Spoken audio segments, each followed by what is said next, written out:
পৃথিবীর এক খাতারনাক বদমাইশ লোক, ঈমান আনতে পারেনি। নবীর প্রতি ভালোবাসা কেমন দেখুন। ইসলামের প্রথম জিহাদ তার নাম বদর, তাই না? বদরের যুদ্ধ চলছে। আব্দুর রহমান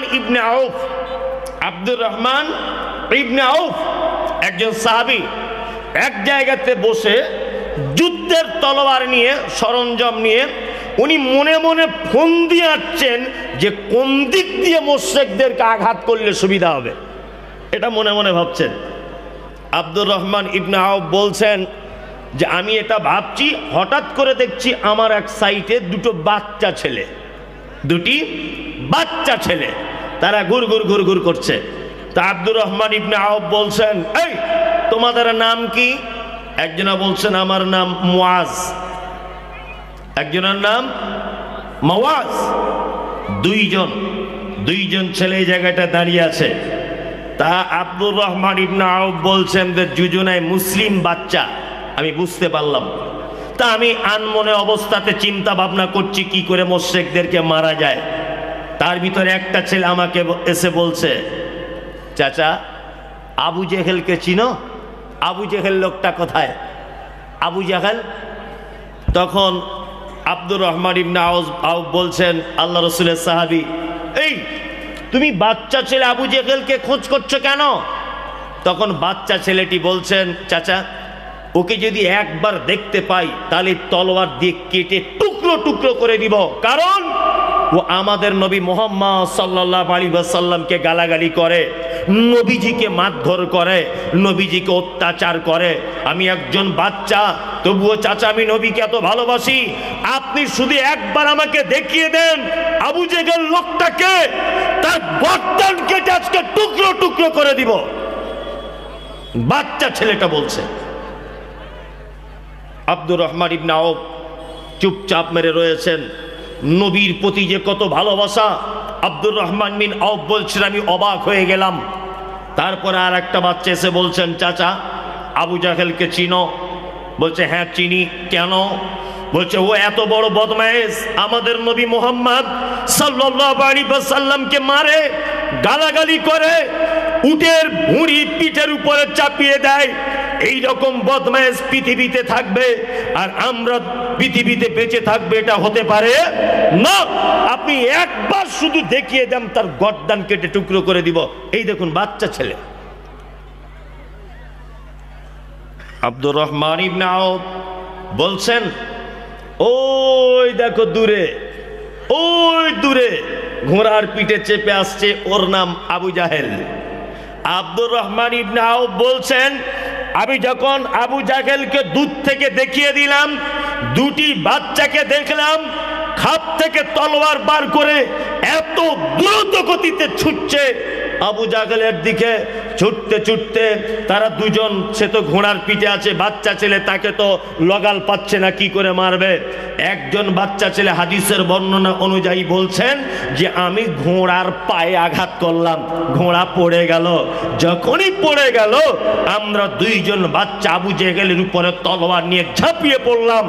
এইটা দেখার পরে আবু জেহেলের বেটা দেখতে পাচ্ছে আমার আব্বা তো প্রায় মারা যাবার অবস্থা, দুটো বাচ্চা ছেলে মেরে ফেলছে।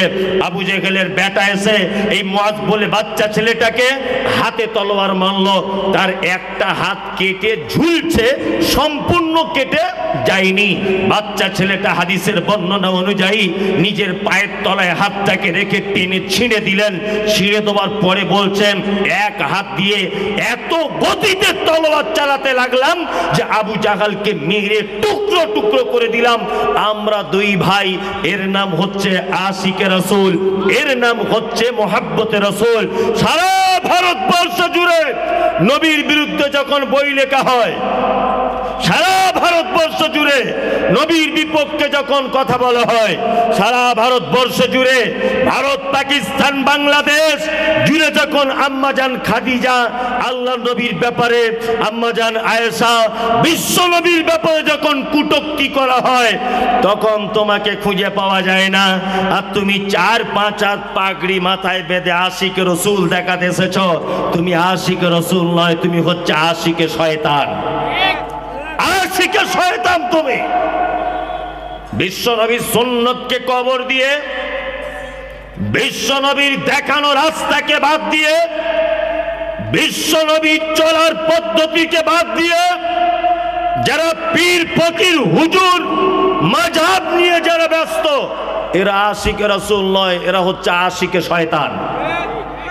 আপনি বিশ্বাস করলেও ঠিক, না করলেও ঠিক। চলুন এবার আপনাকে আর একটা কথা বলে দিই, নবীকে ভালোবাসতে হবে কতটা, তাই না? কুয়াশাও চলে এলো খুব বেশি, কতটা ভালোবাসতে হবে এই ব্যাপারে বলে দিই। এক, আল্লাহ বলেন কুল ইন কানা আবাউকুম ওয়া আবনাউকুম ওয়া ইখওয়ানুকুম ওয়া আযওয়াজুকুম ওয়া আশীরাতুকুম ওয়া আমওয়ালুন ইকতারাফতুমুহা ওয়া তিজারাতুন তাখশাউনা কাসাদাহা ওয়া মাসাকিন তারজাউনাহা আহাব্বা ইলাইকুম মিনাল্লাহি ওয়া রাসূলিহি ওয়া জিহাদিন ফি সাবিলিহি ফাতারাব্বাসু হাত্তা ইয়াতিয়াল্লাহু বিআমরিহি ওয়াল্লাহু লা ইয়াহদিল কওমাল ফাসিকিন। 12টা বাজে তো আর মানুষ বসবে না, সবাইকে বাড়ি যেতে হবে। কি বললাম বুঝলেন? যারা বাড়ি যাবেন তো যান, অসুবিধা কিছু নেই। হ্যাঁ হ্যাঁ, বাড়ি চলে যাবেন তো ভালো, মানে বেশি বসে থাকলে আপনাকে মানতেও হবে বেশি। ওই জন্য আপনি বাড়ি যদি চলে যেতে চান, এই দিককার লোকগুলো ঠিক আছে, এইটুকুর লোকগুলো এদের কি যে জ্বালা ধরেছে কে জানে, আল্লাহ জানে। যাই হোক, ওই জন্য এখনকার জলসা 12টা সাড়ে 11টা শেষ করে দিতে হবে, এটা হচ্ছে নিয়ম। যাই হোক, আল্লাহ তাআলা নবীজিকে কতটা ভালোবাসতে হবে, পৃথিবীতে একটা প্রেম বা ভালোবাসার সিরিয়াল করেছেন। এখানে মায়েরা বসুন, মায়েদের ব্যাপারে অনেক আলোচনা আছে। আল্লাহ কি বলছেন? কুল ইন কানা আবাউকুম